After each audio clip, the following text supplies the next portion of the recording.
When I was 8 years old, I had this ritual.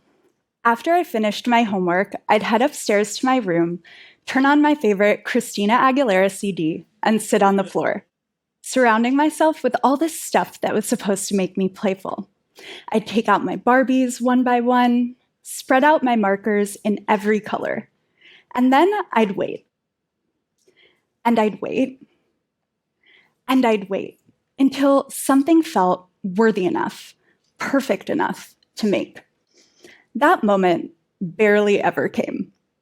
Ever since I was a kid, play felt like something that I had to earn. And when I finally did do it, I took it seriously. My favorite game growing up was Emergency Room Doctor. I'd force my younger brother to scrub in, robes on, Beanie Babies fully prepped, and I was head surgeon, of course, so there was no room for mistakes in my OR. Most people don't become play skeptics until they're adults. But for me, even at 8, I was questioning the point of it. So I ended up doing what any reasonable skeptic would do, and I became a scientist. I got my master's in clinical psychology and spent almost the last decade studying the science of creativity. And what I discovered surprised me because creativity isn't just a talent. It is a core part of all of our well-being, a pillar that I came to establish and become a fierce advocate for called creative health. And one of the best strategies that we have to strengthen our creative health is exactly what I dismissed as a kid: play. That's because when we play, especially as adults, we unlock this unique type of flourishing. We have deeper fulfillment and stronger resilience, and even more original ideas. But the type of play that I'm talking about is probably not what we're all imagining. It's not just being silly or childlike or even starting up a brand new hobby. We've reduced play to be this cherry on top of an already good life. But from a scientific perspective, it is much more fundamental than that. Play is what happens anytime we choose to do something without knowing exactly where it's going to end up.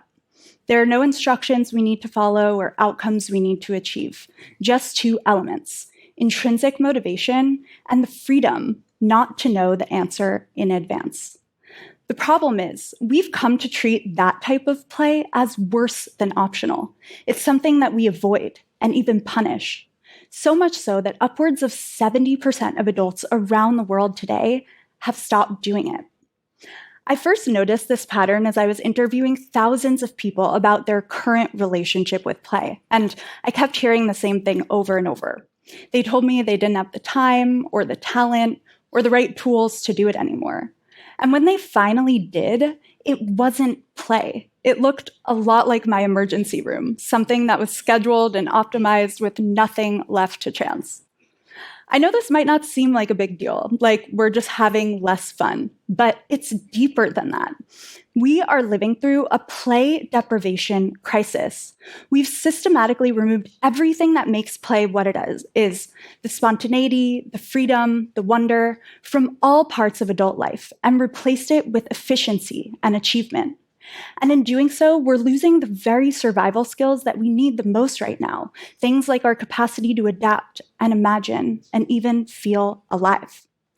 Play deprivation is tricky, though, because at first, we barely notice it's happening. We just feel endlessly busy.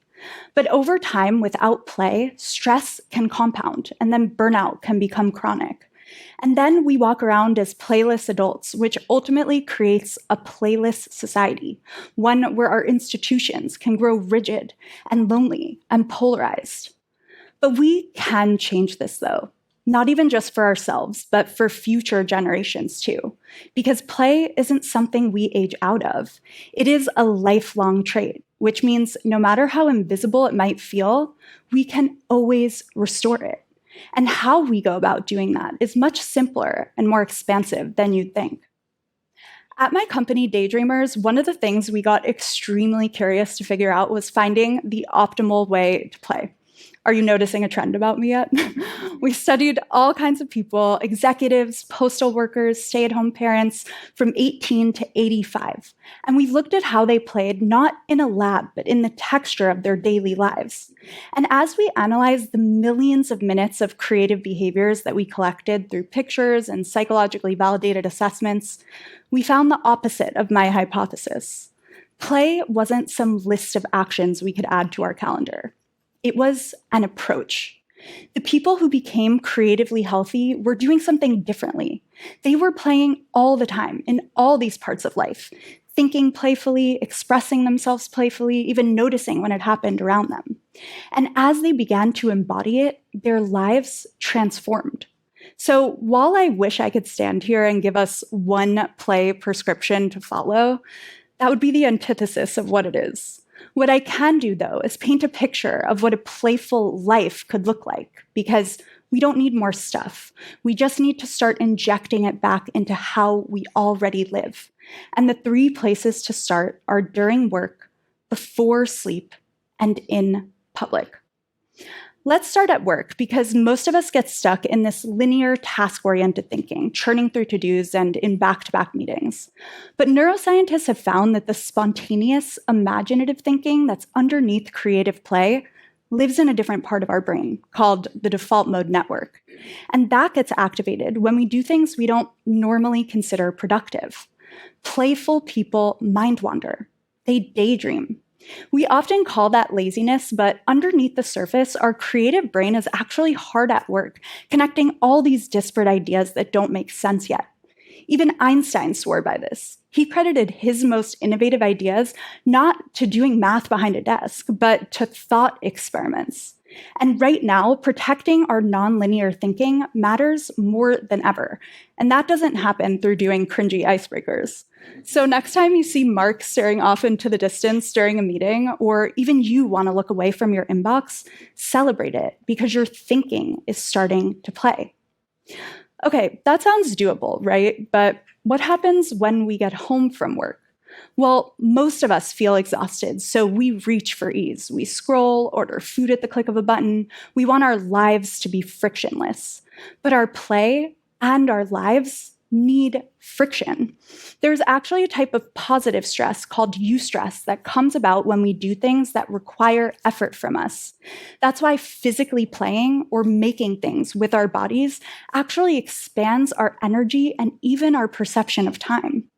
But we've come to engineer the friction out of that too, though. We think playing at home is perfectly completing a page of that adult coloring book or following a YouTube tutorial to a T.